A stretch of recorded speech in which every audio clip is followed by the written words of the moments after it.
পাকিস্তানের ballistic missile মহড়ার পর থেকে আলোচনায় পাক ভারত ক্ষেপণাস্ত্র সক্ষমতা।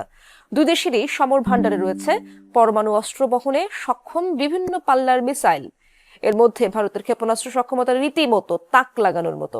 সর্বোচ্চ 16,000 কিলোমিটার পাল্লার মিসাইল রয়েছে দেশটির সমর ভান্ডারে। অন্যদিকে পাকিস্তানের ক্ষেপণাস্ত্রগুলো তৈরি করা হয়েছে ভারতকে টার্গেট করে।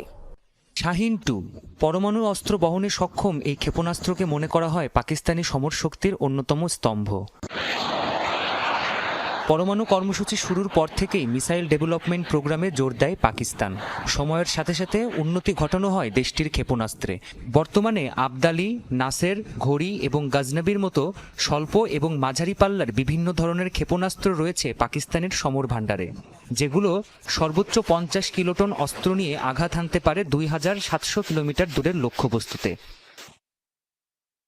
পরমাণু অস্ত্রের পাশাপাশি প্রচলিত অস্ত্র বহনেও সক্ষম বিভিন্ন ধরনের ক্রুজ এবং ব্যালিস্টিক মিসাইল তৈরি করেছে দেশটি। রয়েছে জার্ভ, আবাবিল, তৈমুর এবং বাবুরের মতো মিসাইল, যেগুলো জাহাজ, ট্যাঙ্ক এবং সাবমেরিন ধ্বংসে ব্যবহার করা হয়।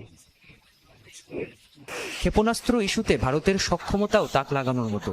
পাকিস্তান, চীনের মতো শত্রু মোকাবেলায় বহুমুখী ক্ষেপণাস্ত্র প্রকল্প হাতে নেয় দিল্লি।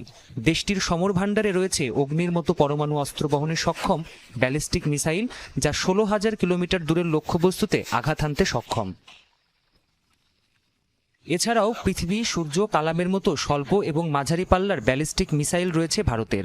পাশাপাশি ব্রহ্ম এবং নির্ভয়ের মতো ক্রুজ মিসাইল রয়েছে দেশটির কাছে, যেগুলো পরমাণু এবং প্রচলিত দুই ধরনের অস্ত্র বহনেই সক্ষম।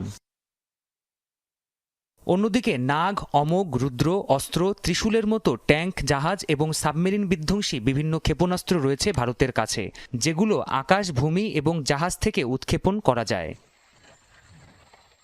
তবে ভারতের সামরিক সক্ষমতাকে সব দিক থেকে এগিয়ে রেখেছে এর স্যাটেলাইট বিধ্বংসী ক্ষেপণাস্ত্র। চীন, রাশিয়া এবং যুক্তরাষ্ট্রের পর ভারত চতুর্থ দেশ যার সমর ভান্ডারে রয়েছে স্যাটেলাইট বিধ্বংসী মিসাইল।